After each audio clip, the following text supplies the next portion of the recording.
Picture this. You're standing in a ballroom filled with 200 of the wealthiest people in the Hamptons. You're wearing a cream Valentino gown, and your husband's mistress just poured an $800 bottle of wine all over you. Your husband doesn't defend you. He blames you, calls you unstable, dramatic, in front of everyone. But here's what nobody in that room knows. Not your cruel husband, not his smirking mistress, not even you. You already own the $47 million mansion they're standing in. You just don't know it yet. In the next 90 minutes, you're about to witness the most savage takedown in Hampton's history.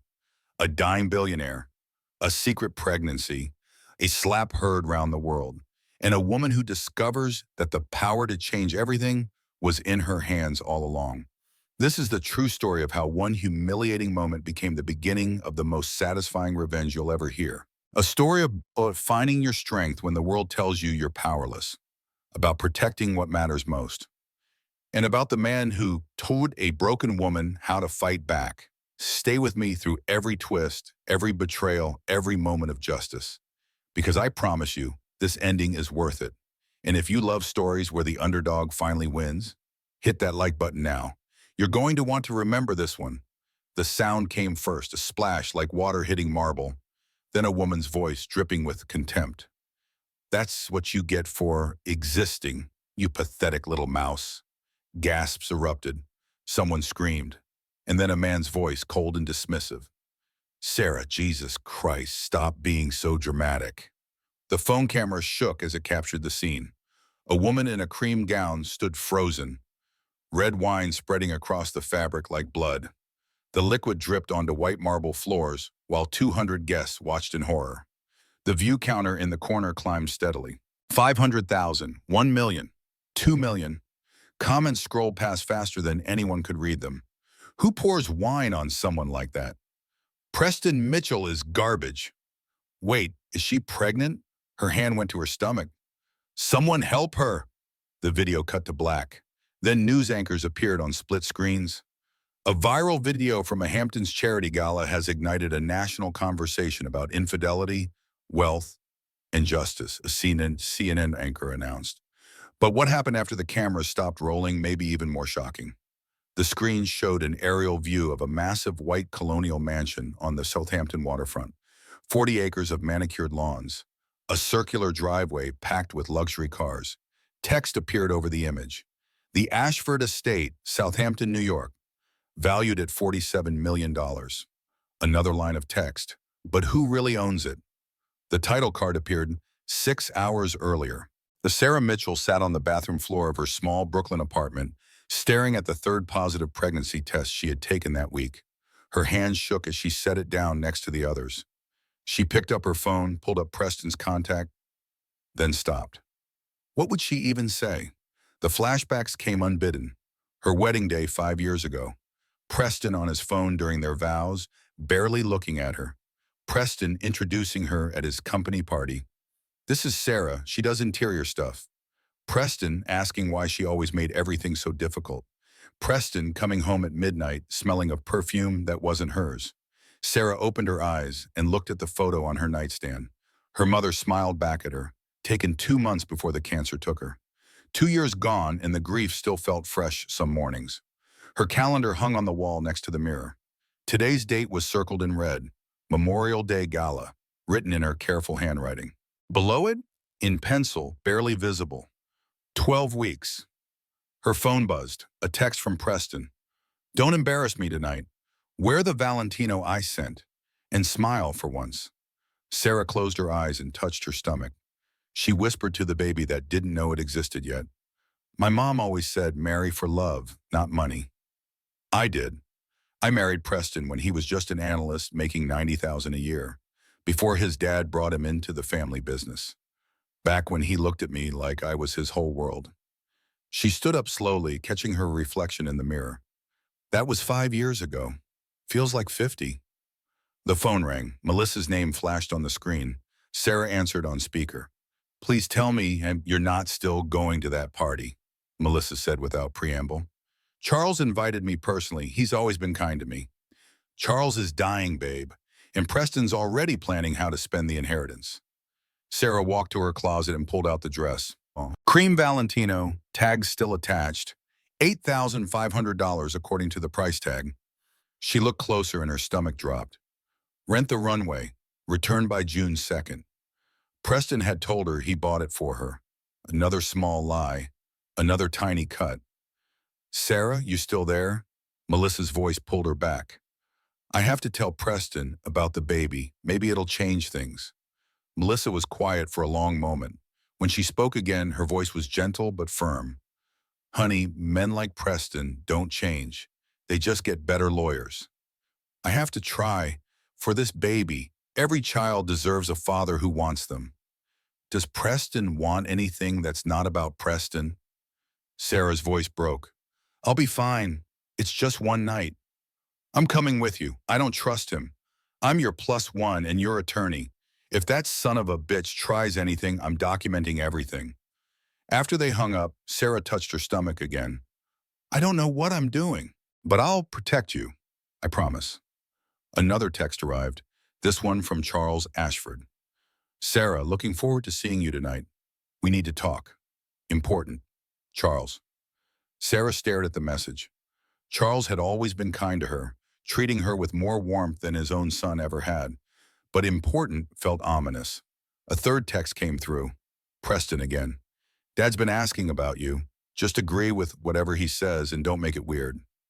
Sarah set down the phone and looked at the pregnancy tests lined up on the bathroom counter. 3 pink lines. 3 confirmations. 3 reasons everything was about to change. She just didn't know how much. The Uber pulled up to the massive iron gates of the Ashford estate just as the sun began its golden descent toward the horizon. Sarah stepped out first, smoothing her rented Valentino gown.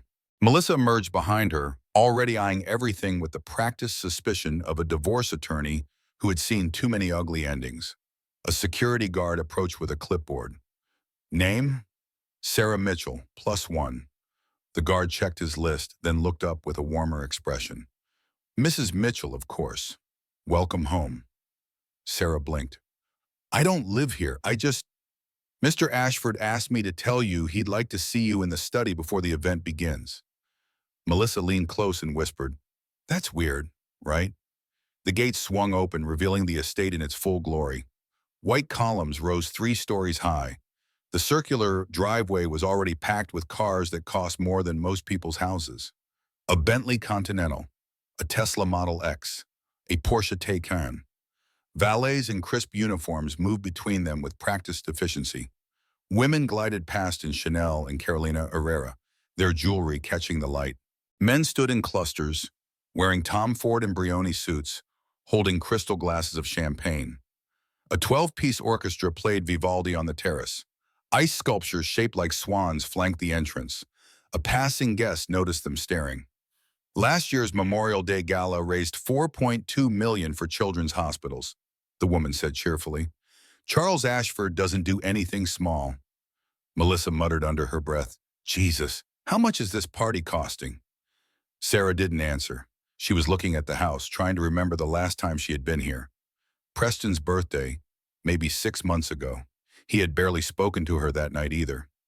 A butler appeared at the entrance. Mrs. Mitchell, Mr. Ashford is waiting for you in the study. If you'd like to follow me. Sarah glanced at Melissa, who nodded. They followed the butler through marble hallways lined with oil paintings and antique furniture. Every surface gleamed. Every corner whispered old money. The butler stopped at a heavy wooden door and knocked twice. Come in. Charles's voice, still strong despite the illness.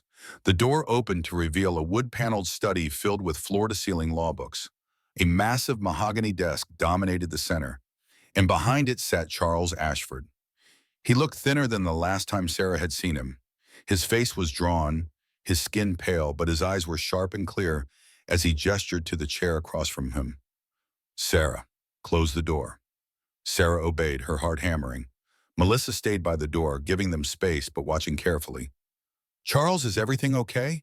Preston said you wanted to see me. Preston doesn't know I asked for you. Sit. She sat. Charles studied her face for a long moment. Then he said something that made her freeze. How are you feeling? I'm fine. His gaze didn't waver. Are you? I don't understand what you're asking. You're not drinking champagne tonight. You touched your stomach 3 times during our last conversation at Easter. And you have that glow my late sister had when she was pregnant. Sarah's eyes filled with tears. She opened her mouth, but no words came out. Charles's expression softened. Does Preston know? I was going to tell him tonight. I thought maybe if he knew we were having a baby, he might love you again.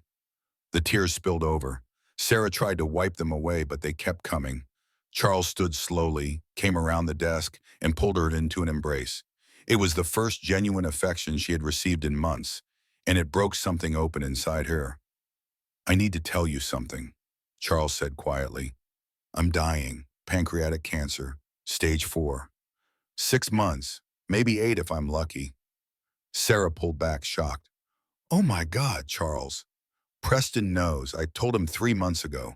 His response was to ask me to sign over power of attorney so he could protect the assets while I'm mentally compromised. That's horrible. It clarified something for me. Charles returned to his chair, moving carefully. I built a $4 billion empire, Sarah. Tech patents, real estate, investments. I always assumed Preston would inherit it, carry on the legacy. He paused, looking at her intently. But legacy isn't about blood. It's about character. And my son has none. Sarah didn't know what to say to that. Charles pulled a folder from his desk drawer. I need you to know something before tonight begins. 5 years ago, on your wedding day, I transferred ownership of this property. I know Preston's been asking you about the estate. I didn't transfer it to Preston. Silence. I transferred it to you. Sarah stood up so fast the chair nearly tipped over. What? This estate, the 40 acres, the mansion, the beach access, legal value $47 million. It's been in your name for 5 years, in an irrevocable trust. You're the sole beneficiary. That's impossible. I would have signed something. I would have known. The trust was established as a wedding gift. My attorneys handled everything. It was designed to protect you. Protect me from what? Charles looked at her with something that might have been sadness or regret. From my son. The words hung in the air. Sarah's mind raced, trying to make sense of what he was saying. I saw how he treated you even at your wedding, Charles continued, taking calls during your vows, dismissing your family, introducing you as an afterthought.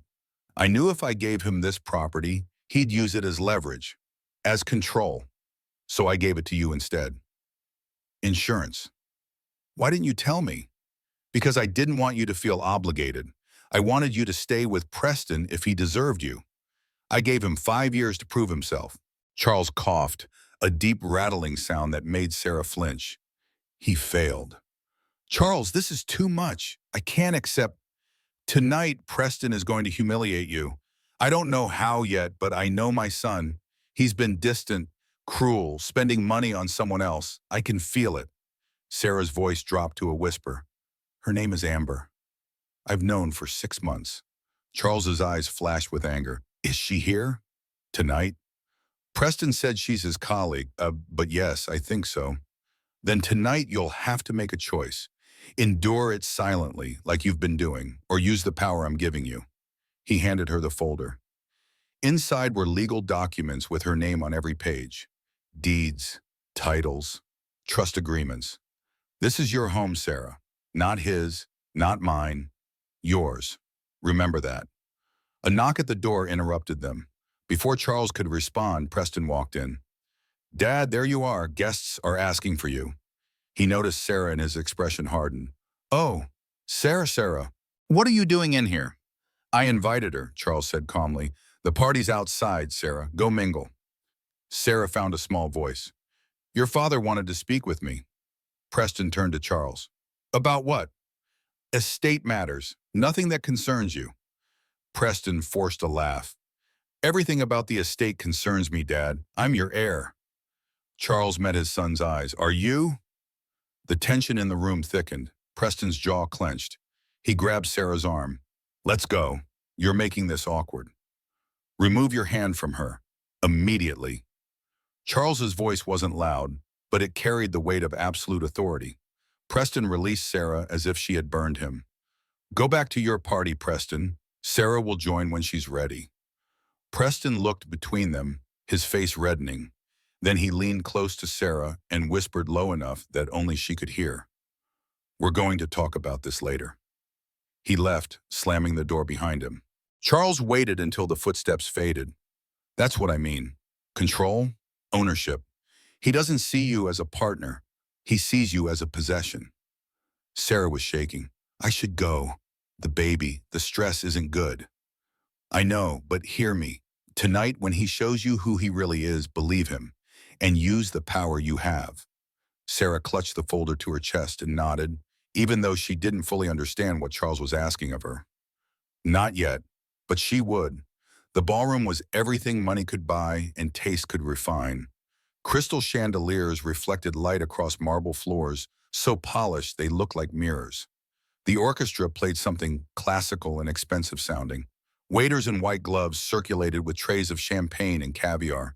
200 guests mingled in designer clothes, their voices creating a sophisticated hum beneath the music. Sarah stood at the edge of it all, still processing what Charles had told her. The folder was back in the study. She couldn't risk Preston seeing it, but the knowledge sat heavy in her chest. This house was hers, had been for 5 years, and she never knew. Melissa found her near the champagne tower. What was that about? You look like you've seen a ghost. Charles told me something impossible. What? Sarah glanced around to make sure no one was listening. I'll tell you later. Right now, I just need to find Preston and tell him about the baby before I lose my nerve. She scanned the crowd and spotted him near the bar. He was laughing with a group of men in expensive suits, all of them holding drinks and looking pleased with themselves. And next to him stood Amber Sinclair. Sarah had only seen her in photos before. Social media posts Preston thought he had deleted carefully enough. But there she was in person, late 20s, platinum blonde hair cascading over bare shoulders. She wore a red bandage dress that looked painted on, and Louboutin heels so high they should have been dangerous. Jewelry glittered at her throat and wrists. Melissa followed Sarah's gaze. Oh, hell no. Is that her? That's her. Preston's arm was around Amber's waist, casual, possessive. His thumb stroked her hip in small circles. They looked comfortable together, like they had done this 1,000 times before. Sarah's hand went to her stomach without thinking. Come on, Melissa said. Let's get this over with. Sarah crossed the ballroom on unsteady legs. Preston saw her coming and didn't move his arm. She touched his shoulder. Can we talk? Privately? Preston didn't even look at her. Kind of busy, Sarah. Can it wait? It's important. Amber turned and extended her hand, her smile as sharp as glass. Hi, I'm Amber. You must be Sarah. Preston's mentioned you. Sarah shook the offered hand limply. His wife, yes. Amber's eyes widened in fake surprise. Oh my God, I'm so sorry. I didn't realize. Preston never wears his ring, so I assumed. Preston cut her off smoothly. Amber's my colleague from the Vanderbilt deal. Preston, I really need to talk to you. He checked his watch, a Patek Philippe that cost more than Sarah's yearly salary. I have investors to schmooze. What is it? Sarah glanced at Amber. Alone? Preston sighed like she was being unreasonable. Sarah, you're always so paranoid. Amber, give us a minute. Amber smiled sweetly. Of course, I'll go find the ladies' room. She walked away with deliberate sway in her hips. Every man in the vicinity noticed. The moment they were alone, Preston's demeanor shifted. He softened his voice, touched Sarah's cheek with practiced gentleness. Hey, sorry, work mode. You look beautiful tonight. Sarah was so surprised she nearly stepped back. He hadn't complimented her in months. Really? You said this dress makes me look... I was stressed. The Vanderbilt deal's worth $40 million. You know how I get. Sarah wanted desperately to believe him. I know, but I love you. You know that, right? Tears formed before she could stop them. Do you? Preston pulled her close, a public display of affection. Several guests glanced their way and smiled approvingly. Sarah whispered into his shoulder, Preston, I need to tell you something important. Preston! Amber's voice rang out across the ballroom. She hurried back toward them, face flushed with excitement. The Vanderbilts are asking for you. They want to discuss the Shanghai contracts. Preston released Sarah immediately. "'Kay, coming." He kissed Sarah's forehead, the first real affection in weeks. Hold that thought. We'll talk later tonight, okay? I promise. Then he was gone, his arm returning to Amber's waist as if it had never left. They disappeared into the crowd together. Melissa appeared at Sarah's elbow. Did he just love bomb you and then ditch you for her? Sarah watched them across the room. Preston leaned down to whisper something in Amber's ear. They both laughed. His hand dropped lower to Amber's hip, to her ass. He squeezed. Amber leaned into him. He said he loves me, Sarah said hollowly. Sarah, babe, look at him. I was going to tell him about the baby. Don't, not here, not like this. Sarah felt something breaking inside her chest. Maybe I'm overreacting. Maybe she really is just a colleague. His hand is literally on her ass right now. Sarah saw it. Undeniable. Public. He didn't even care enough to hide it anymore. She retreated to the champagne tower, trying to breathe, trying not to cry, trying to hold herself together for just a few more hours. That's when Amber found her. So Sarah, can I call you Sarah? Sarah turned. Amber stood there holding 2 glasses of red wine. Her smile was all teeth and no warmth. What do you want? Just to chat, woman to woman. I don't think we have anything to talk about. Amber stepped closer. How does it feel? Excuse me? Being the placeholder, the starter wife, the one who gets traded in when the husband finally makes real money. Sarah's hands clenched. I don't know what Preston told you, but he told me everything. How you trapped him with emotional manipulation when he was broke. How you refused to sign a post-nuptial agreement even though his lawyers have been asking for 2 years. How you're bleeding his family dry with your little design business that doesn't make any money. That's not true. None of that. You know what the sad part is? Amber gestured around the ballroom. You actually think you belong here. Look around, Sarah. Hermes Birkins, Harry Winston diamonds, women who summered in the Hamptons their entire lives. And then there's you, community college, public school, dead-end job measuring curtains for rich people. Yeah, I went to the Rhode Island School of Design. Amber laughed. On scholarship, right? Let me guess, your mom cleaned houses to pay the rest? Sarah's face gave her away. See, I can always tell. You have that hungry look, like you're still trying to prove you deserve to be in the room. Melissa tried to intervene. Okay, that's enough. But Amber ignored her, stepping even closer to Sarah. And that dress, Valentino, very nice. Except it's a rental. I checked the tag when you walked past. Rent the runway, right? Preston wouldn't spend $8,000 on you. Sarah's hand went instinctively to her side. The tag was visible if you knew where to look. Her face burned with humiliation. He told me he bought it. Amber's fake sympathy was worse than outright cruelty. Oh, honey, he tells you lots of things, like how he's working late. He's at my place, Tribeca, 3-bedroom penthouse. He bought it for me last year, $4.5 million. You're lying. Am I? Ask him about the dog. French bulldog named Bruno. Preston hates dogs, remember? But I wanted one, so he got me one. Because that's what you do for someone you actually love. Sarah's knees went weak. Preston had always refused to get a dog with her, said they were too much responsibility. Melissa grabbed Sarah's arm. Sarah, let's go. This bitch isn't worth. Amber reached out and plucked a glass of wine from a passing waiter's tray. Chateau Margaux, 2015, $800 a bottle. You know what, Sarah? I'm doing you a favor. Sarah backed away. Don't. You need to understand your place. So let me make it crystal clear. Amber raised the glass high. This is an $800 bottle of wine. That's more than your rent in that shitty Brooklyn apartment, right? Time seemed to slow.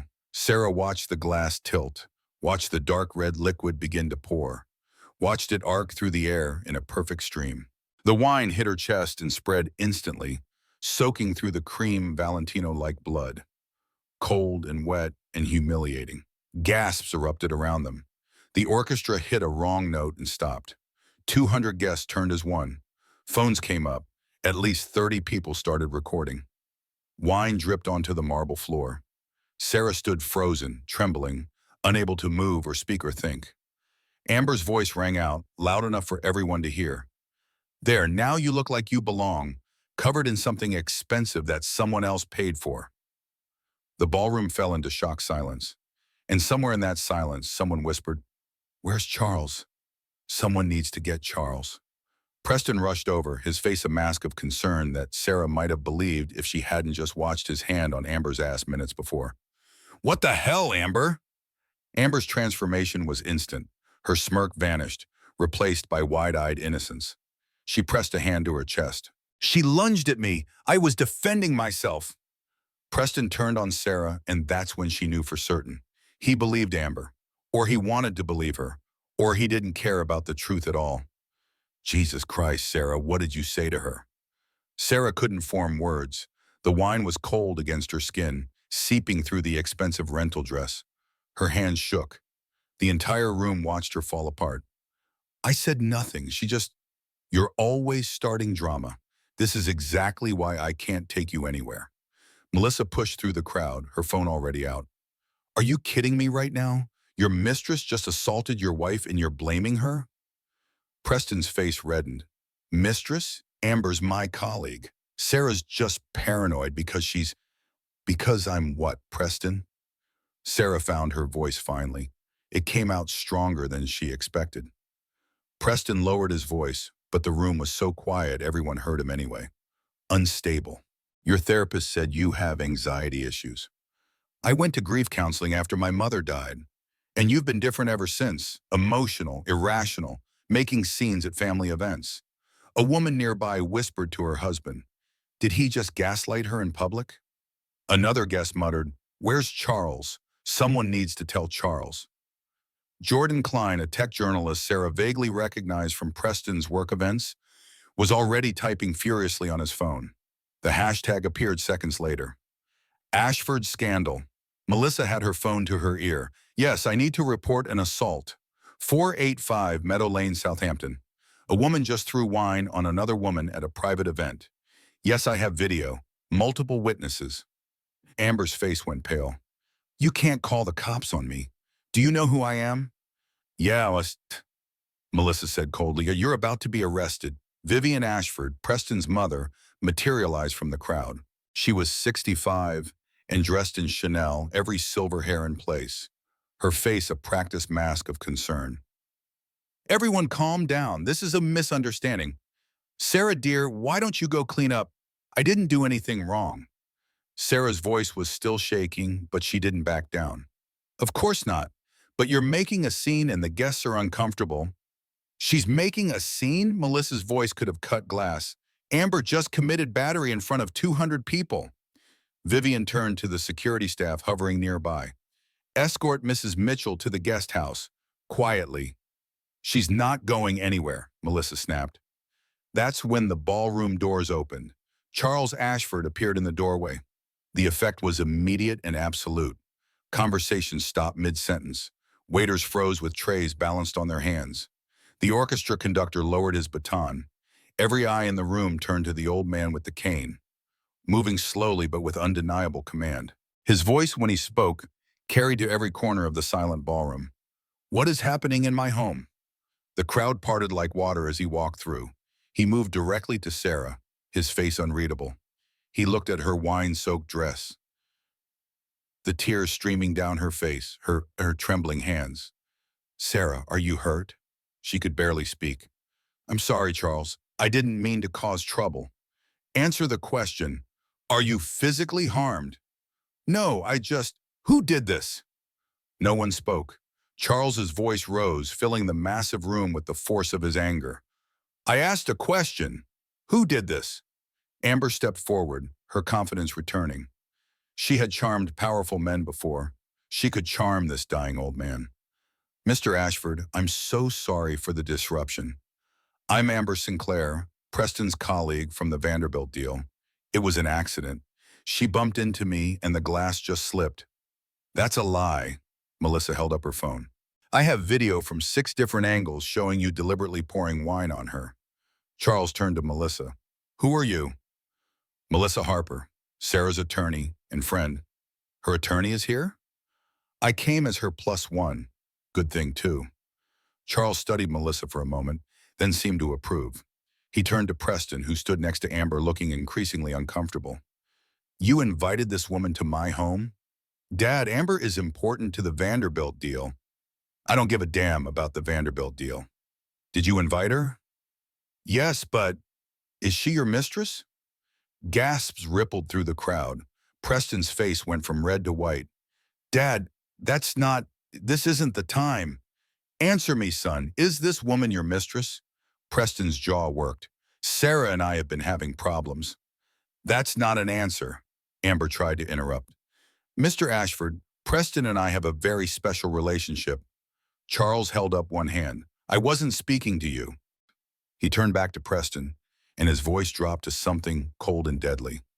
Your wife is standing here, humiliated, covered in wine, in front of 200 guests, and you're defending the woman who assaulted her. Is that accurate? You're making this sound worse than it is. Is that accurate? Preston looked at the floor. Yes. I raised you better than this. Dad, if you just let me explain. Explain what? That you brought your whore to a family event? That you humiliated your wife publicly? That you've dishonored this family? She's not my whore, she's... The slap echoed through the ballroom like a gunshot. Charles had hit Preston across the face with enough force to snap his head to the side. Preston stumbled back, hand flying to his cheek. The shock on his face was absolute. Vivian gasped, Charles! Charles didn't look at her. He kept his eyes on Preston. You are no longer my son. Preston touched his reddening cheek, eyes wide. Dad, you can't. I absolutely can. And I do. Charles turned to the head of security. Bring me a microphone. Vivian tried to intervene. Charles, please, let's discuss this privately. We've been private for too long. These people deserve the truth. A portable microphone appeared.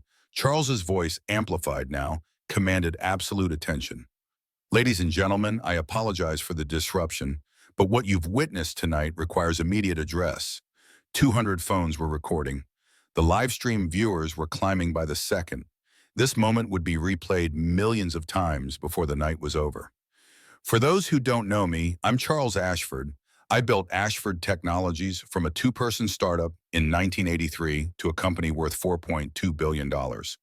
I did it through hard work, integrity, and a belief that character matters more than profit. Scattered applause. Charles held up his hand for silence. I also built this estate, this house, these gardens, everything you see around you. I built it to be a legacy, a place where family would gather, where love would be honored. He paused, letting the weight settle. My son has turned it into a circus. Preston tried to speak. Dad, please don't do this. Do what? Tell the truth? You're afraid of the truth, Preston? You're not thinking clearly. Your cancer treatments? Do not use my illness to excuse your behavior. Charles addressed the crowd again. Yes, I have cancer, stage 4 pancreatic, maybe 6 months left, which is why I'm choosing to spend those months with people who deserve it. He looked directly at Sarah. This property, 485 Meadow Lane, the Ashford estate, Preston has been asking me to sign it over to him for the past 18 months. He believes he's entitled to it, as the heir, as the firstborn son. Preston's face was pale now. It's family property. It was family property. Until 5 years ago. Charles pulled the folder from inside his jacket, the same folder he had shown Sarah less than an hour ago. On October 12th, 5 years ago, Preston's wedding day, I transferred full ownership of this property. A guest called out, To Preston? Charles paused for a long moment. No, hun. The silence was deafening. I transferred ownership to the Sarah Mitchell Irrevocable Trust, the sole beneficiary of which is my daughter-in-law, Sarah Mitchell. Stunned silence gave way to confused murmurs. Preston looked like he'd been struck again. That's impossible. Is it? Blake, would you verify? Blake Harper, the family attorney, stepped forward reluctantly. He was in his 50s, gray-haired, wearing an expensive suit that suddenly looked uncomfortable. I didn't prepare those documents, Charles, because I used Kirkland and Ellis in Manhattan, specifically to avoid interference. Charles handed him the folder. Blake reviewed it, and the color drained from his face. These are legitimate, filed with Suffolk County Clerk on October 13th, 5 years ago. Deed transfer, title transfer, irrevocable trust established with Sarah A. Mitchell as sole beneficiary. Preston was shaking. You can't just give away a $47 million property. I can give my property to whomever I choose. Amber's voice was shrill. This is insane. Charles turned to her and his expression was arctic. You're trespassing on private property. Sarah's private property. Sarah stood frozen, wine still dripping from her dress, unable to process what was happening. Charles looked at her and his voice gentled. Sarah, I didn't tell you because I didn't want you to feel obligated. I wanted you to stay with Preston because you loved him, not because you needed the house. He looked back at Preston with disgust. I gave him 5 years to prove he deserved you. He failed spectacularly. Then Charles did something that changed everything. The decision is yours now, Sarah. This is your home. Do you want them to stay? Or do you want them removed? Every eye in the ballroom turned to Sarah. She stood there, wine-soaked and trembling, 12 weeks pregnant with a secret only 3 people knew, holding legal claim to $47 million. Preston tried desperately to reach her. Sarah, please, let's talk about this rationally. Amber's mask had slipped entirely. You can't seriously be considering, Melissa whispered, just loud enough for Sarah to hear. It's your call, babe. Sarah found her voice. It shook, but it was clear. I want them to leave. The room erupted. Gasps, exclamations, phones recording every second. Charles nodded once. You heard Mrs. Mitchell.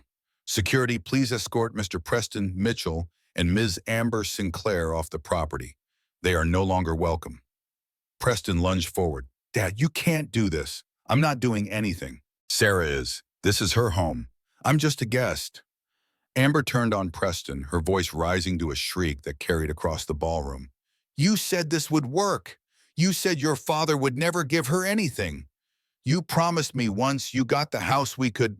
Preston grabbed her arm hard enough to leave marks. Shut up, Amber. Don't tell me to shut up. I gave up 2 years for you. The trips, the penthouse, the Cartier bracelet you said was an investment. I said shut up. Preston slapped Amber across the face. The collective gasp was even louder than when Charles had slapped him. 30 phones captured the moment in high definition. It would be on TMZ within the hour. Detective Rachel Morgan, who had been working event security in plain clothes, stepped forward. That's assault. Sir, put your hands behind your back. Preston's eyes went wild. What? No, I just watched you strike a woman in front of 200 witnesses. You're under arrest. The reality of the situation seemed to hit Preston all at once. Handcuffs clicked around his wrists. His face went from red to white. He looked at his father. Dad, please, I'm your son. Charles's voice was flat. You were my son. As security led Preston toward the door, he twisted back towards Sarah, his face contorted with rage. This is all your fault. You ruined everything. Sarah found a strength she didn't know she had.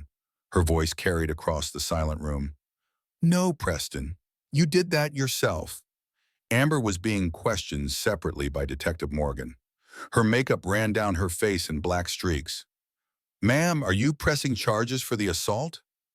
Amber looked between Preston and the detective, calculating. I don't know, he's never done that before. And I'm pressing charges against her for assaulting my client, Melissa announced. Detective Morgan nodded. We'll take statements from everyone. I'm afraid this party's over. But it wasn't over. Not yet. Because then something unexpected happened. An elderly woman in the crowd started clapping. Slow, deliberate applause. Sarah recognized her vaguely from previous events. One of the old Money Hamptons families. About damn time someone stood up to that little piece of work, the woman said clearly. Another guest joined the applause. Then another. Within seconds, the entire ballroom was applauding Sarah. Not out of mockery, out of respect. Jordan Klein was posting in real time. Sarah could see his screen from where she stood. Breaking news. Billionaire Charles Ashford just revealed his daughter-in-law owns the $47 million Hamptons estate, then had his son arrested for assault. This is the wildest thing I've ever witnessed. Video coming. Hashtag Ashford scandal. The tweet already had 500,000 likes and climbing. Charles approached Sarah quietly while the police did their work. "How do you feel?" Sarah's laugh was slightly hysterical. "I don't know. I don't even know what just happened.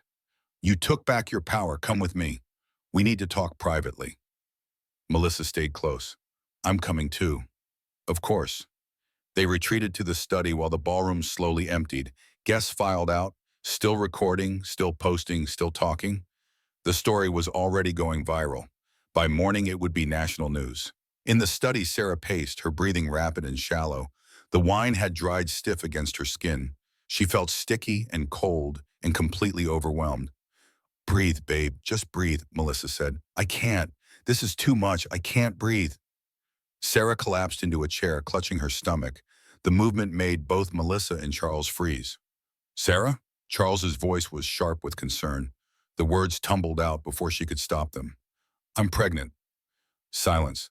Melissa already knew, but Charles's face showed genuine surprise, followed by something that looked like joy and sadness mixed together. "How far along?" he asked gently. 12 weeks. I was going to tell Preston tonight. Before all of this." Charles moved to kneel beside her chair, an effort that clearly cost him. "Does he know?" "No, and now I don't know if I want him to know. He'll use it. Try to get custody or control me or—" "Sarah, listen to me. Preston has no legal claim to your property. And after tonight, after assaulting someone in public on video, he'll be lucky to get a supervised visitation." "But he's the father," Melissa cut in. "He's a sperm donor. There's a difference." Sarah looked at Charles through her tears. "Why did you give me the house?" "Really?" Charles sat down heavily in his desk chair. "Because I saw what my son was becoming. Even on your wedding day, he was dismissive, taking calls during your vows, treating you like an obligation. I knew if I gave him this property, he'd use it to control you. So I gave it to you instead. But you didn't tell me for 5 years. I wanted to see if he'd change, if love would be enough. I was wrong." He coughed, the sound rattling deep in his chest. When he spoke again, his voice was weaker. "I'm dying, Sarah. 6 months, maybe less. That baby you're carrying will need protection. From Preston, from his mother, from everyone who'll try to use them as a pawn." "What are you saying?" Charles pulled out a new folder from his desk. "I'm revising my will. Everything. The foundation, the liquid assets, the investments. $4.2 billion. It's going to your child." Sarah stood up so fast she nearly fell. "Charles, no. With you as trustee until they turn 25. Because I know you'll teach them what matters, not the money, the character." Melissa whistled low. "Charles, that's incredibly generous. But Preston will contest. Let him try. I'm of sound mind. Blake will testify to that. And I'm making a video deposition tomorrow explaining exactly why I'm disinheriting my son." He coughed again, longer this time. "But we have to move fast. Preston will fight this. His mother will help him. They'll claim you're unfit, unstable, a gold digger." "We'll get ahead of it," Melissa said. "I'll file for divorce Monday morning. Restraining order, full custody. He'll say I'm taking his child. He assaulted someone tonight, on video, and gaslit you in public. Also on video, we have a case." Charles pulled out yet another file. "There's something else. Amber Sinclair. I had my investigator run a background check 2 weeks ago when I heard Preston was bringing a colleague to events." He slid the file across the desk. "Her real name is Amber Davis. 3 outstanding fraud warrants in Nevada. She scammed elderly investors out of $400,000 in a fake wellness pyramid scheme." Melissa's eyes went wide. "Holy shit. If Preston's been funding her lifestyle, and I believe he has, he could be charged as an accessory." Sarah stared at the file, unable to process one more piece of information. "You want to send him to prison?" Charles met her eyes. "I want to protect you and that baby. Whatever it takes." In that moment, Sarah understood. This wasn't just about property or money. This was about a dying father trying to right the wrongs he'd created by raising a son without character. Trying to protect the grandchild he'd never meet from making the same mistakes. "Okay," she whispered. "What do we do?" Charles smiled for the first time that night. "We fight. 3 days after the gala, Sarah stood in the master bedroom of the Ashford estate and tried to process her new reality. She hadn't left the property since that night. Melissa had moved into one of the guest rooms. The gates were surrounded by news vans. Her phone wouldn't stop ringing. The headlines were everywhere. Page 6. Hampton's heir arrested at own father's gala. Daily Mail. Billionaire disowns son over mistress scandal. CNN. Charles Ashford gives $47 million estate to daughter-in-law. Her Instagram had exploded. Strangers sent her messages of support and hate in equal measure. Death threats appeared in her DMs. Paparazzi with telephoto lenses camped outside the gates, hoping for a photo. Sarah was nauseous. Morning sickness combined with stress was a brutal combination. Her doctor, Sarah Collins, had called that morning. "Sarah, your blood pressure is too high. You need to reduce stress or you could lose the baby." "I'm trying." "Try harder. That baby needs you calm." Sarah had hung up feeling like a failure at everything. She couldn't protect herself, couldn't protect her baby, couldn't stop the world from spinning out of control. That's when the security system buzzed. "Mrs. Mitchell, Preston Mitchell is at the gate. He's asking to speak with you." Sarah's heart jumped into her throat. "Tell him no." Melissa appeared in the doorway. "Good, you don't owe him anything." But Preston's voice came through the intercom, desperate and pleading. "Sarah, please. 5 minutes, I need to apologize. I need to explain. Please." Sarah looked at Melissa. "What if he actually means it?" "He doesn't." "You don't know that for certain." Melissa had been a divorce attorney for 12 years. She had seen this pattern 1,000 times, but she also knew Sarah needed to hear it for herself. "Babe, I know exactly what this is, but if you need to hear it, let him in. I'm staying in the room with you." Sarah took a shaky breath. "Let him in, but he doesn't get past the foyer." Preston entered looking haggard, unshaven. His expensive suit was wrinkled. He looked humble and broken in a way Sarah had never seen before. "Sarah, thank you for seeing me." She stood on the far side of the foyer, Melissa beside her. "You have 5 minutes." "I'm so sorry for everything I see." The gala, Amber, the way I've treated you, you were right about all of it." Sarah wanted to believe him. Part of her desperately wanted this to be real. "You mean that?" "I've been horrible. I let my ego destroy our marriage. I chose status over love. I was a coward." He took a step closer. She didn't back away. "I spent the last 3 days thinking about what I've lost, and I realized you're the best thing that ever happened to me." Tears formed in Sarah's eyes despite herself. "Preston, I want to fix this. I'll go to therapy. I'll cut off Amber completely. I'll prove to you that I can be the man you deserve." "It's not that simple." "I know, but please just give me a chance. Let me come home. We can start over." He reached for her hand. She let him take it. "I love you, Sarah." For one moment, one single fragile moment, Sarah let herself hope. Maybe the humiliation had changed him. Maybe losing everything had shown him what mattered. Then Preston's phone rang. He glanced at the screen and declined the call. But Sarah saw the caller ID before the screen went dark. "Attorney Custody Docs." Her hand went cold in his. "What was that?" "Nothing, just your attorney, custody documents?" Preston's face showed his mistake. "Sarah, let me explain." Melissa stepped him forward. "You son of a bitch. You're filing for custody?" "I have a right to see my child." Sarah pulled her hand away. "I haven't even told you I'm pregnant." The silence was damning. Preston's carefully constructed facade cracked. "My mother saw you at Dr. Collins's office yesterday. She put 2 and 2 together." "You've been having me followed?" "For your protection." "Get out." Preston's mask fell away completely. The real Preston emerged, the one she'd been living with for 5 years. "This isn't over. That baby is my child. Half of everything you have should be mine. You stole my inheritance." "I didn't steal anything. I have what Charles gave me." "Exactly. My father, my inheritance. You manipulated a dying old man." Melissa moved between them. "Get out now." Preston turned to leave, then looked back. His face was ugly with rage. "You'll hear from my lawyers. I'm filing for emergency custody. I have a psychiatrist who will testify you're mentally unfit. I have evidence you're endangering the pregnancy, and I have my mother's support. On what grounds? Sarah's voice shook. On the grounds that you're an unstable gold digger who seduced a dying man into disinheriting his own son. The courts will see right through you. He left. The door slammed behind him. Sarah collapsed, hyperventilating. This was the second despair peak, the moment when she realized the fight was just beginning.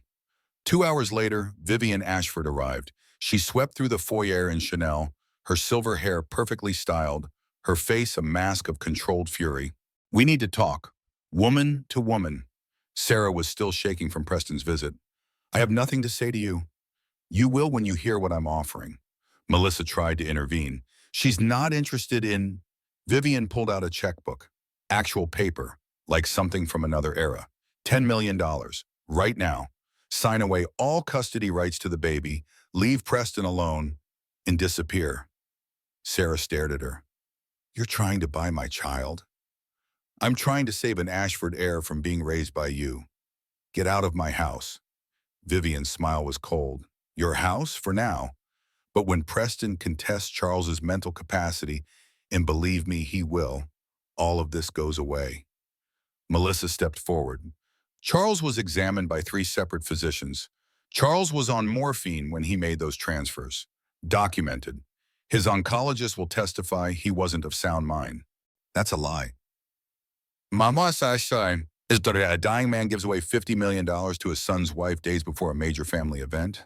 That screams undue influence. Sarah's voice was small. I didn't even know about the house until... Prove it. Oh, wait, you can't, because it'll be your word against a dead man's. Vivian let that sink in. Charles has maybe 4 months left. When he dies, we'll have the will overturned. Preston will get everything, and you'll get nothing except a custody battle you can't afford. Charles is setting up a trust for the baby. That'll be contested too. Ashford money goes to Ashford blood, not some designer's brat. Melissa moved forward. You need to leave. Now. Or what? You'll call the police? I'm a 65-year-old grandmother. They'll laugh at you. Vivian leaned close to Sarah, her voice dropping to a whisper that Melissa couldn't quite hear. I buried 1 daughter-in-law already. Don't make me bury 2. She left as elegantly as she'd arrived. Sarah turned to Melissa. She threatened me. Did she threaten me? I don't know if that was a threat or just rich people talk, but either way, we're documenting everything. Sarah's phone rang. Unknown number. Hello? Mrs. Mitchell, this is page 6. We're running a story tomorrow about your affair with Charles Ashford. Would you like to comment? Sarah's blood went cold. What? There's no affair. We have sources saying you've been living at the estate for 3 weeks, sleeping in the master bedroom. Charles gave me the house. This is insane. So you deny the affair? Sarah hung up, her hands shaking so badly she dropped the phone. What was that? Melissa asked. They're saying I'm having an affair with Charles. They're going to print it. The next morning, the headlines confirmed her worst fears. Did Charles Ashford give $47 million to his mistress? Friends say Sarah Mitchell seduced dying billionaire. Preston Mitchell, my wife stole my inheritance. The social media reaction was brutal. She's a gold digger, this is so obvious. Pregnant by the son, sleeping with the father, nasty. Poor Preston, his wife and dad betrayed him. Sarah's Instagram was flooded with hate. Death threats filled her DMs. The paparazzi outside the gates grew from 5 to 20. That afternoon, Sarah went into the bathroom and saw blood. She screamed for Melissa. Something's wrong, the baby. Melissa called 911 while Sarah sat on the bathroom floor, crying and praying and feeling everything slip away. This was the 3rd despair peak, the moment when she thought she would lose everything that mattered. The emergency room was cold and too bright.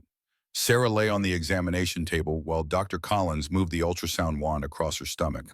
The silence stretched unbearably. Then the heartbeat filled the room, fast and strong and alive.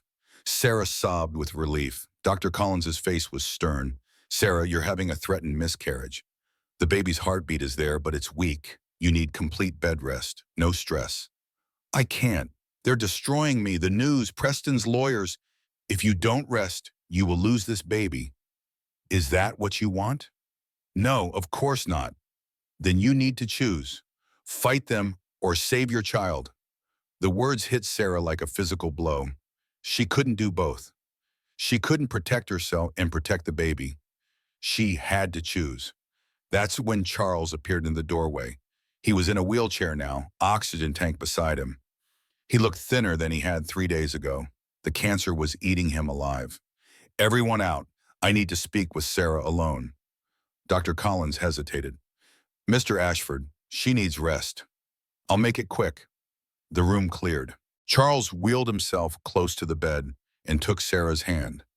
I saw the news, the lies, all of it. Charles, I know, but they don't care about truth. They care about narrative. Sarah was crying again.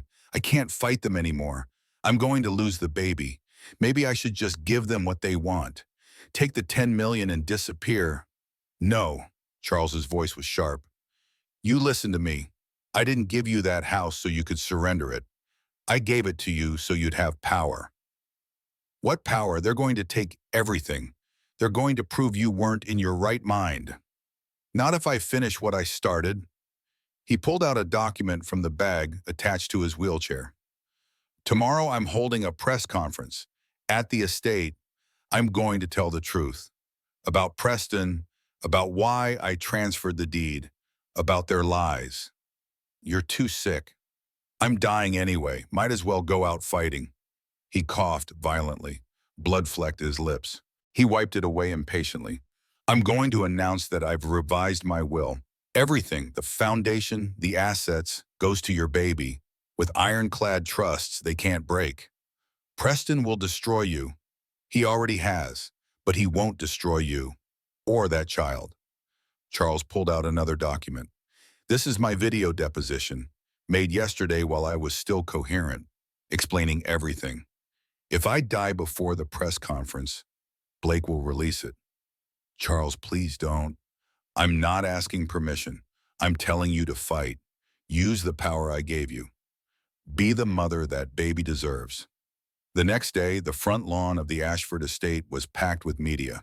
50 news outlets, cameras, reporters shouting questions. The feeding frenzy had reached critical mass. Charles sat in his wheelchair at a podium, Blake Harper on one side, Melissa on the other. Sarah watched from inside the house, too afraid to appear publicly, her hand pressed against the window. Charles's voice, amplified by the microphone, was still strong. My name is Charles Ashford. I'm 68 years old. I have stage 4 pancreatic cancer, and I'm here to set the record straight. The cameras focused. The reporters quieted. Over the past week, my daughter-in-law has been accused of seduction, gold digging, and theft. None of it is true. A reporter shouted, Mr. Ashford, did you give Sarah Mitchell the Southampton estate? Yes, 5 years ago, as a wedding gift, not last week. 5 years ago. When Preston married her, I saw something in Sarah that my son never appreciated. Kindness, integrity, loyalty. Why didn't you give it to Preston? Because I knew he'd weaponize it, use it to control her. I was right. Another reporter, are you having an affair with Sarah Mitchell? Charles actually laughed, though it turned into a cough. I'm dying. I can barely walk. And she's 36 years younger than me. Use your common sense. Then why is she living in the master bedroom? It's her house. She can sleep wherever she wants. I've been in the guest cottage for 3 weeks. Charles pulled out a folder. I'm revising my will. Everything I own, $4.2 billion, is going to my grandchild, Sarah's baby, because unlike my son, that child will be raised with values. The press erupted. Questions flew from every direction. You're disinheriting Preston? Completely. He assaulted 2 women on video. He's a narcissist and a bully, and I will not reward that behavior with billions. He says you're not mentally competent. Charles held up documents. I graduated Yale Law School. I built a tech empire. I've passed every cognitive test my doctors administered. I am of sound mind, and I am making this choice freely. He pulled out another folder. This is a notarized statement from 3 physicians confirming my mental capacity. This is a video deposition explaining my reasoning. Then came the bombshell. And this is evidence that my son has been embezzling from the Ashford Foundation. $470,000 over 2 years. I've turned it over to the FBI. The press went wild. Inside the house, Sarah watched Charles defend her to the world, and something shifted inside her chest. She had spent 5 years making herself smaller, quieter, more convenient, letting Preston's narrative define to her. No more. She touched her stomach where the baby grew, still holding on despite everything. "We're going to fight," she whispered. "Your grandfather is showing me how." 2 months later, Sarah sat in a courtroom, visibly pregnant at 20 weeks. The morning sickness had finally eased. The threatened miscarriage had stabilized. But the battle was far from over. Preston's attorney, a sharp-faced woman in an expensive suit, stood before the judge. "Your Honor, Mr. Mitchell is seeking full custody based on Mrs. Mitchell's documented mental instability." Melissa was on her feet instantly. "Objection. There's no documentation of any mental instability. We have testimony from a psychiatrist. A psychiatrist Preston paid to say whatever he wanted. Meanwhile, Sarah has 6 character witnesses, medical records showing a healthy pregnancy, and video evidence of Preston's assault captured by multiple sources." The judge, a woman in her 60s with sharp eyes, looked unimpressed. "I've reviewed the videos. Continue." Preston took the stand. He was dressed impeccably, playing the role of concerned father. "My wife manipulated my dying father into giving her everything. She's using this baby to secure wealth she never earned." Melissa's cross-examination was surgical. "Mr. Mitchell, were you or were you not arrested for assault on May 26th? That was a misunderstanding." "Yes or no?" "Yes, but—" "And did you or did you not embezzle $470,000 from your father's foundation?" "I borrowed money I intended to repay." "So yes. And Mr. Mitchell, how many affairs did you have during your marriage?" Preston's attorney objected. "Relevance. It speaks to his character and fitness as a parent," Melissa countered. The judge nodded. "I'll allow it." Preston shifted in his seat. One, would you like me to present evidence of 3 different women?" Preston's face reddened. "I may have been unfaithful, but that doesn't make me a bad father." "You've never been a father. The baby isn't born yet. But you've proven yourself a terrible husband and a criminal. No further questions." Then Charles testified. He was wheeled in, visibly deteriorating. The cancer had progressed rapidly, but his mind was sharp. Preston's attorney tried to break him. "Mr. Ashford, were you on pain medication when you transferred the property?" "Yes, morphine, prescribed dosage, which can cause confusion." "I wasn't confused. I was deliberate. I've been planning that transfer since the day they got married." Charles looked directly at Preston. "Because I saw my son berate his bride during the rehearsal dinner. I saw him ignore her during the ceremony. I saw him treat her like property. And I knew one day she'd need protection from him." His voice grew stronger. "I just didn't know how right I was." The judge took less than 10 minutes to decide. "I'm ruling in favor of Mrs. Mitchell. Full custody. Mr. Mitchell may have supervised visits after the child is born, pending completion of anger management and parenting classes." Preston stood up, face red. "This is bullshit. She stole my inheritance. That baby is mine." "Mr. Mitchell, sit down or I'll hold you in contempt." "She's a gold-digging whore who—" "Bailiff, remove Mr. Mitchell from my courtroom." As security dragged Preston out, he screamed at Sarah, "This isn't over. I'll appeal.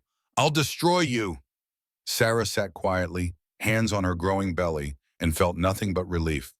3 weeks later, Blake Harper called.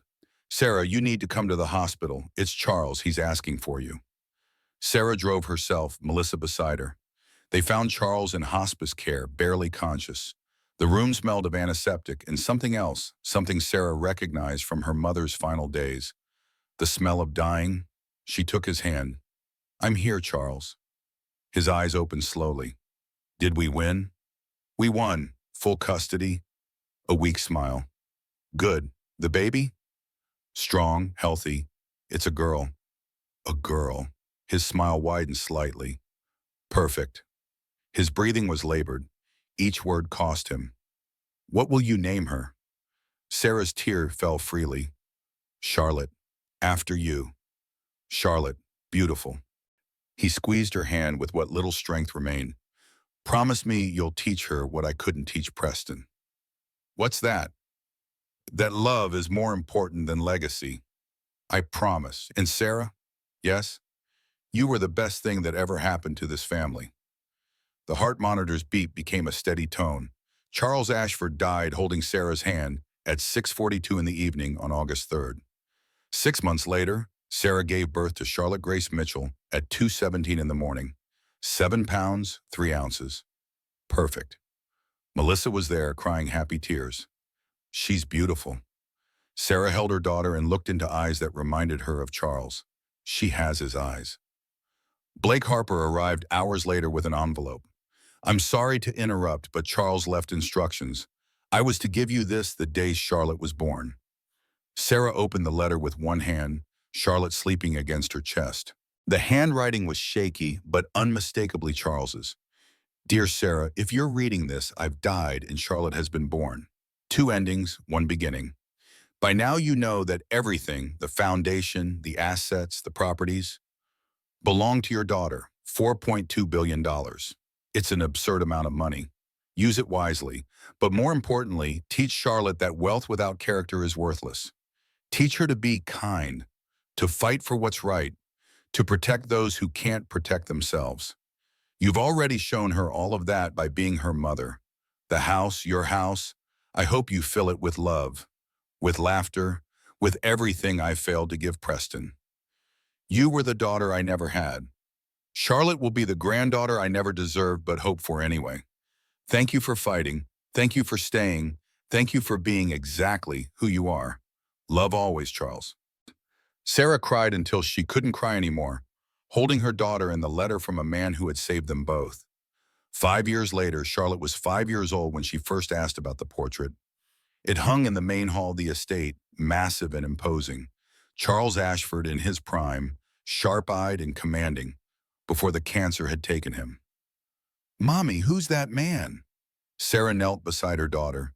Charlotte had Charles's eyes and his quiet strength. She was fearless and kind in equal measure. That's your grandfather. He was the bravest man I ever knew. Why? Sarah smiled. Because he chose love over everything else, and he taught me to do the same. Charlotte studied the portrait seriously, then ran off to play in the gardens. Sarah stood alone in front of Charles's image and touched the frame gently. Thank you, she whispered, for everything. The Charlotte Ashford Foundation now operated 127 children's hospitals across the United States. They had invested $890 million in cancer research. Sarah served as CEO, working from the estate study where Charles had first told her the truth. Preston had served 18 months in federal prison for embezzlement. He was released last year, now working as a pharmaceutical sales representative in Phoenix. He had no contact with Charlotte. The court had terminated his parental rights after he violated the restraining order 3 times. Vivian had attempted to contest the will. The case was dismissed. She had never met her granddaughter. Amber Sinclair was extradited to Nevada and served 2 years for fraud. She had tried to sell her story to tabloids, but no one cared anymore. Sarah never remarried. People asked sometimes, mostly at charity events or board meetings. She always gave the same answer. I'm exactly where I need to be. On the 5th anniversary of Charles's death, Sarah took Charlotte to his grave. They brought flowers, Charlotte's carefully drawn picture of the two of them, and a letter Sarah had written. Charlotte placed the picture on the headstone. Do you think he can see us? I think he can. What was he like, really? Sarah thought about how to answer. Charlotte deserved the truth. He wasn't perfect. He made mistakes. He raised a son who turned out to be a terrible person. But when it mattered most, when someone needed him, he showed up. He fought. He protected the people who couldn't protect themselves. Like you protected me? Sarah pulled her daughter close. Like he taught me to protect you. They sat in comfortable silence for a while. Then Charlotte asked the question that Sarah had been waiting for. Why did grandfather give you the house? Sarah had prepared for this conversation for years. Charlotte deserved the whole truth. Because my first husband, your biological father, was cruel to me. He made me feel small and worthless. Your grandfather saw that, even when I tried to hide it. So he gave me something that would always be mine. something no one could take away. He gave me power when I didn't know I needed it. Did it work? Yes, it worked. Charlotte was quiet for a moment. I'm glad he gave you the house, otherwise I might not be here. Sarah's throat tightened. You're the smartest 5-year-old I know. Melissa says I get it from you. Melissa's biased. She's your godmother. They stayed until the sun began to set, painting the sky in shades of orange and gold. As they walked back to the car, Charlotte slipped her hand into Sarah's. Mom, yeah? When I grow up, I want to be like grandfather. I want to help people who need it. Sarah's heart swelled with pride and grief in equal measure. Then we'll make sure you can. That's what the foundation is for. That's what all of this is for. That night, after Charlotte was asleep, Sarah sat in Charles's old study and opened the safe. Inside was the video deposition he had made before he died. She had watched it only once, the day after his funeral. Tonight felt like the right time to watch it again. Charles's face filled the screen, gaunt but determined. Sarah, if you're watching this, I'm gone. And I hope you've raised Charlotte to be everything Preston wasn't. I want you to know why I did what I did. Not just the house, but all of it. I built Ashford Technologies because I wanted to matter. I wanted to leave something behind. For years, I thought that meant passing everything to Preston. Blood legacy, family dynasty, all the things rich people convince themselves matter. He paused to cough, the sound harsh even through the recording. But legacy isn't about what you leave behind.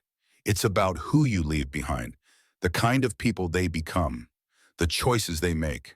Preston had every advantage, the best schools, the best opportunities, unlimited money, and he became cruel, entitled. Exactly the kind of person who makes the world worse. Charles leaned closer to the camera. Then I met you and I saw something different. You were kind to the staff. You volunteered at hospitals. You visited your mother's grave every week. You didn't want anything from me except respect. So I gave you the house because I knew you'd need it. I gave you my fortune because I knew Charlotte would need it.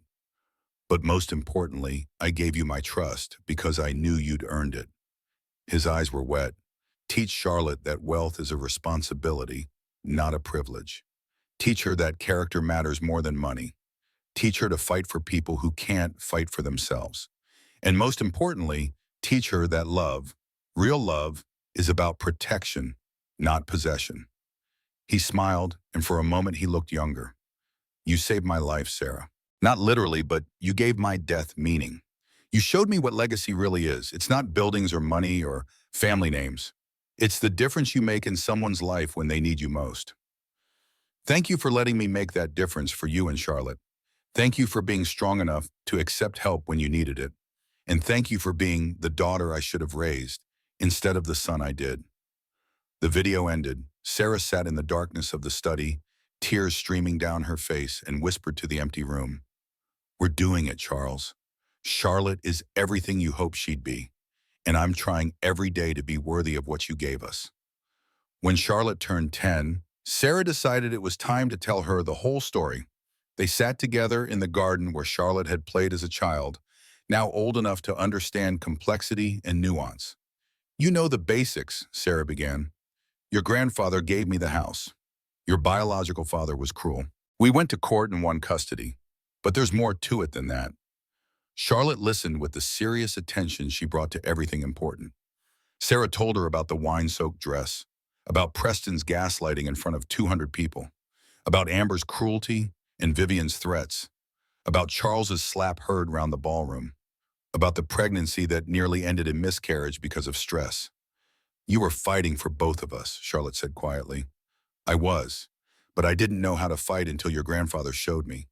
He gave me power, but more importantly, he taught me how to use it, not for revenge, for protection. Do you hate my biological father? Sarah considered the question carefully. No, I pity him. He had every advantage in the world and wasted all of it. He could have been someone who mattered, someone who made the world better. Instead, he became someone people avoid. That's a sad way to live. Do you think he ever thinks about me? Honestly, I don't know. But I know this. You have never lacked for love.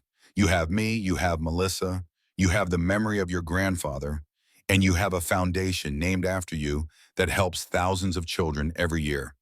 That's more family than most people ever get. Charlotte nodded, processing. What happened to Amber, the woman who threw the wine? She went to prison for fraud. Last I heard, she was working at a call center in Nevada. And grandmother Vivian? Sarah hadn't heard Charlotte use that term before.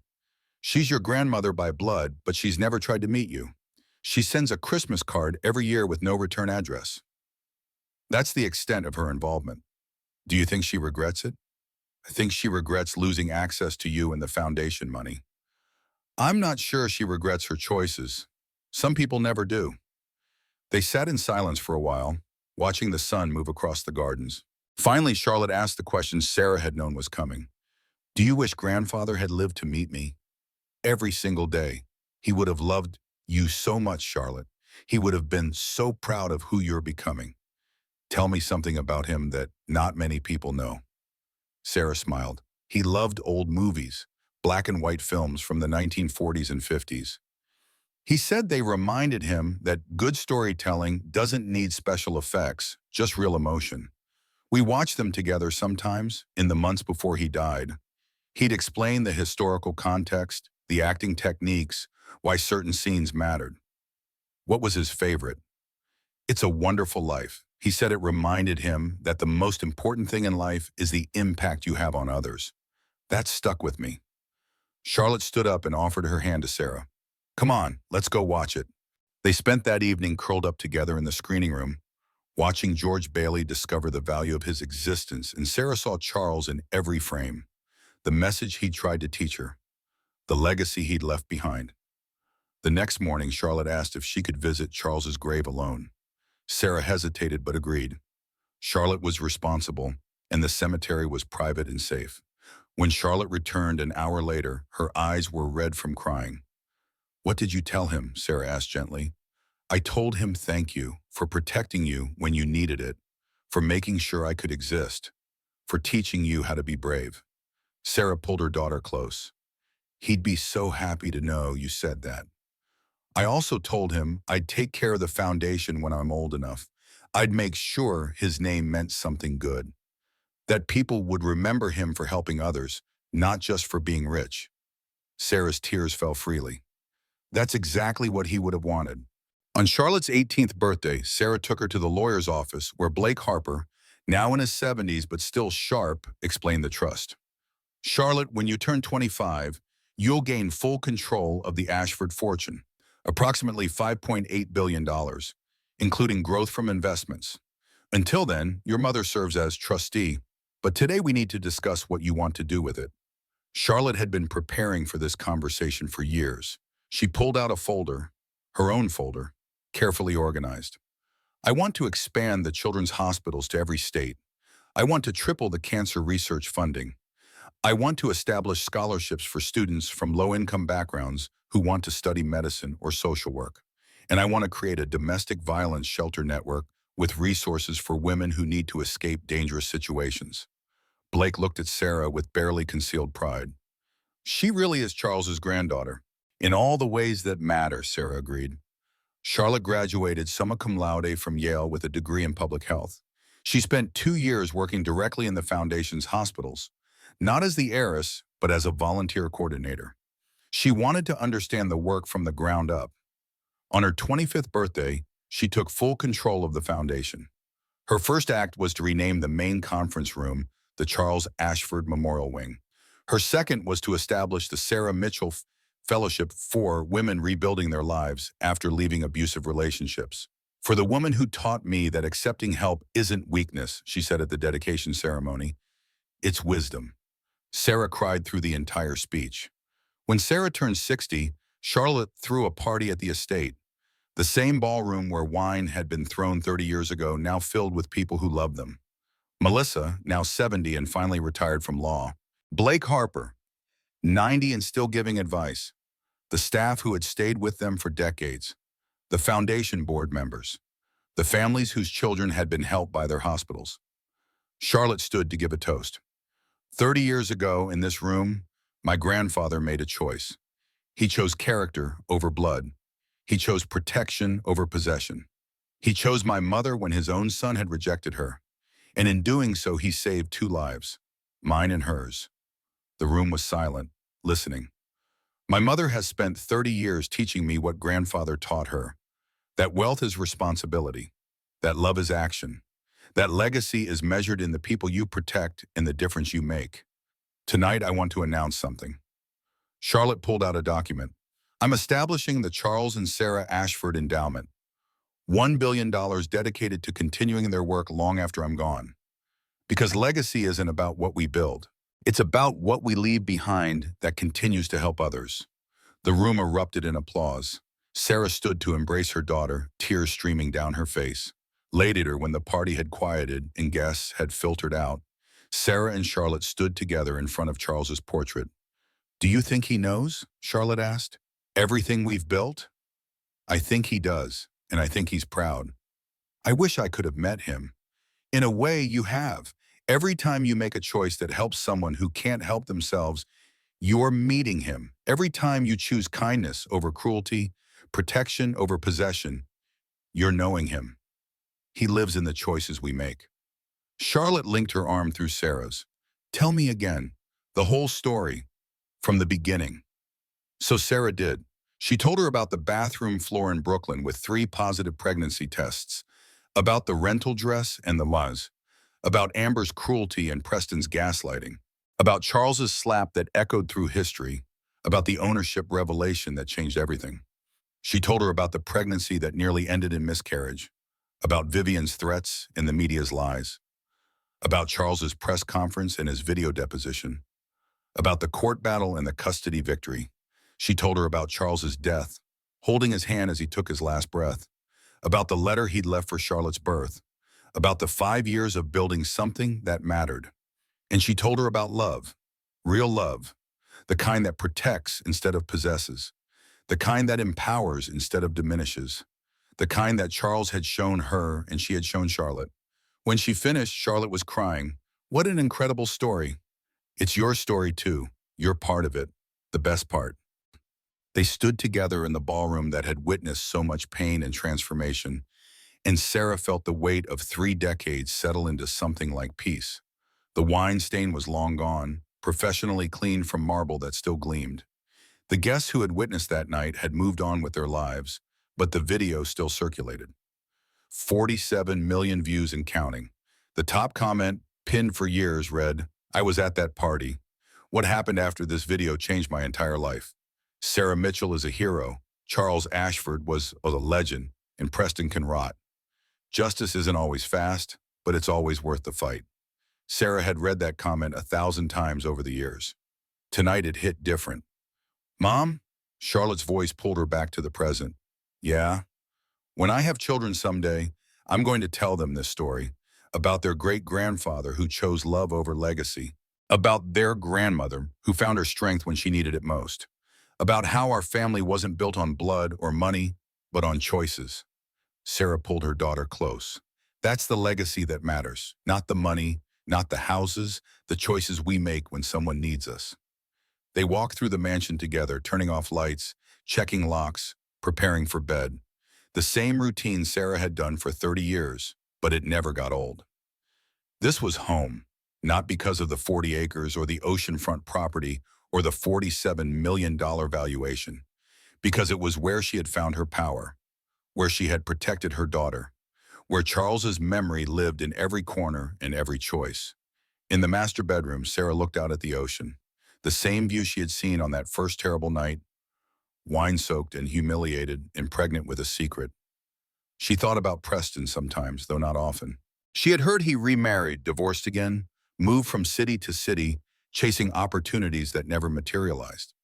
He was 66 now, working a middle management job somewhere in the Midwest. He had tried to contact Charlotte twice, once on her 10th birthday, once on her 18th. Charlotte had declined both times. He's not my father, she had said simply. He's a stranger who shares my mayidim. My real family is you and Melissa and grandfather's memory. That's enough. Vivian had died 2 years ago, alone in a nursing home, surrounded by expensive things but no people who cared.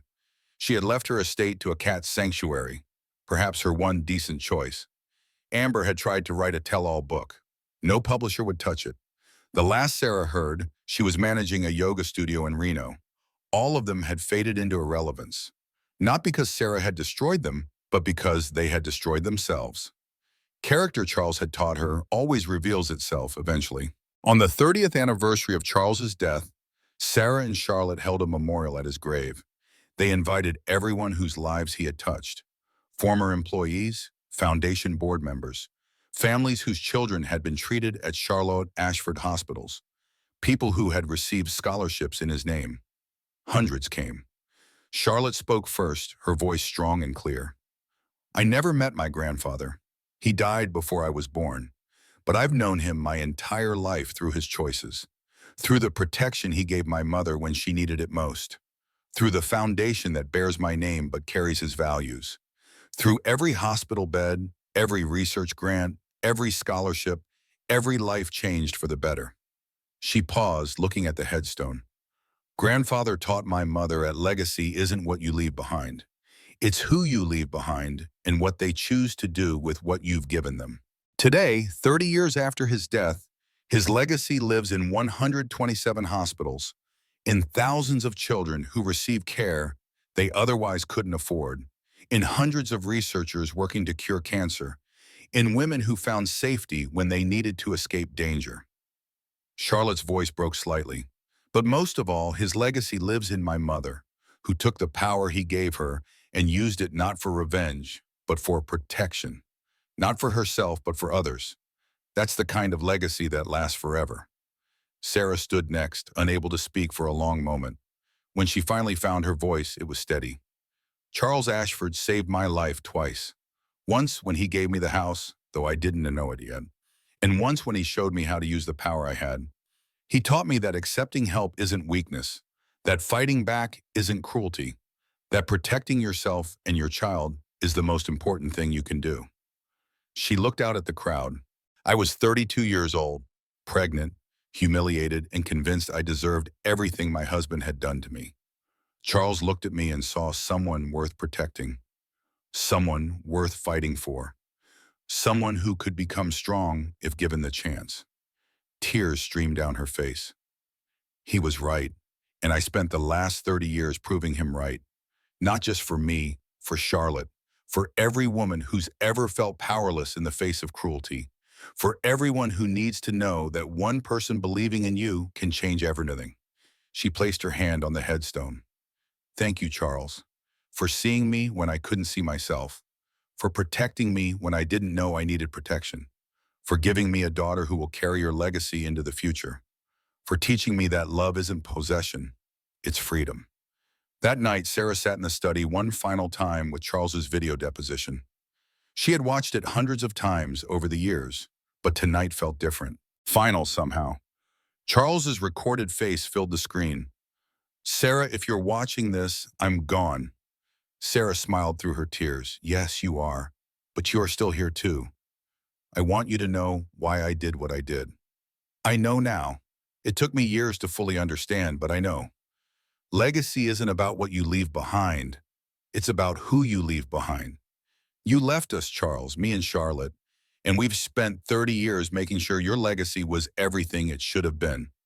Teach Charlotte that wealth is a responsibility, not a privilege. She knows. She's teaching her generation the same thing.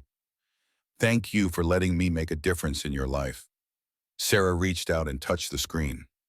Thank you for being there when I needed you most. Thank you for believing in me before I believed in myself. Thank you for Charlotte. Thank you for everything. The video ended. Sarah turned off the monitor and sat in the darkness, feeling the weight of 30 years settle into something like completion. She had been 32 when Charles gave her the house, 32 when she stood in that ballroom, wine-soaked and humiliated, thinking her life was over.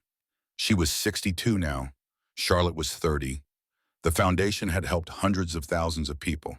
The fortune had grown to nearly $6 billion, all of it dedicated to helping others. And Preston? Preston was 66, alone, irrelevant, forgotten by everyone, except as a cautionary tale about what happens when you choose cruelty over character. Sarah stood and walked to the window.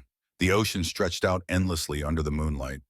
The same ocean she had stared at 30 years ago, clutching trust documents she didn't understand. Pregnant with a daughter she was terrified she'd lose. But she hadn't lost Charlotte. She had raised her to be exactly what Charles hoped: kind, strong, dedicated to using her privilege to help others. And Sarah herself had become someone she never imagined possible. Not just a survivor, but someone who thrived.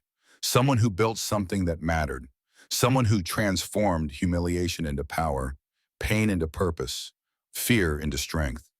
She thought about that night 30 years ago, the wine spreading across her dress like blood. Preston's voice telling her she was dramatic and unstable. Amber's cruelty. The 200 witnesses with their phones recording her humiliation. Then she thought about what came after.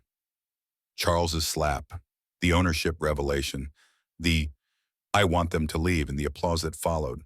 That was the night her life changed.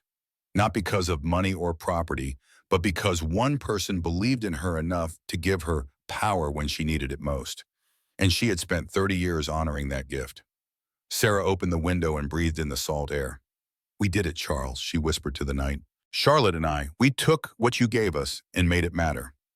We protected people who needed protection. We built something that will last long after we're all gone. We turned your final act of love into a legacy that changes lives every single day." She closed her eyes and felt, for the first time in 30 years, completely at peace. "Rest easy. Your work is done. And it was good work, the best work. Thank you for saving us. Thank you for teaching us. Thank you for showing us what love really means." The ocean whispered back, endless and eternal. Sarah stood at that window for a long time, saying goodbye to the past and hello to whatever came next. Tomorrow, Charlotte would announce a new initiative, a billion-dollar investment in mental health resources for domestic abuse survivors. It would be called the Charles Ashford Courage Project. Tomorrow, Sarah would speak at a conference about her journey from victim to victor, from powerless to powerful. Tomorrow, they would continue building on the foundation Charles had laid 30 years ago in a ballroom filled with witnesses. But tonight, Sarah simply stood at the window of her home. Her home, the one Charles had given her when she needed it most, and let herself feel grateful. For the house that protected her, for the daughter who thrived, for the foundation that helped thousands, for the man who believed in her, for the 30 years of purpose and meaning, for the life she had built from the ashes of humiliation. Outside, the ocean continued its eternal rhythm. Inside, Sarah Mitchell stood in the house that saved her life, surrounded by the legacy of a man who chose love over blood, protection over possession, character over dynasty. And she knew with absolute certainty that she had honored that choice every single day for 30 years. The story that began with wine and humiliation had ended with purpose and peace. That was the legacy that mattered. That was the story worth telling. That was the life worth living.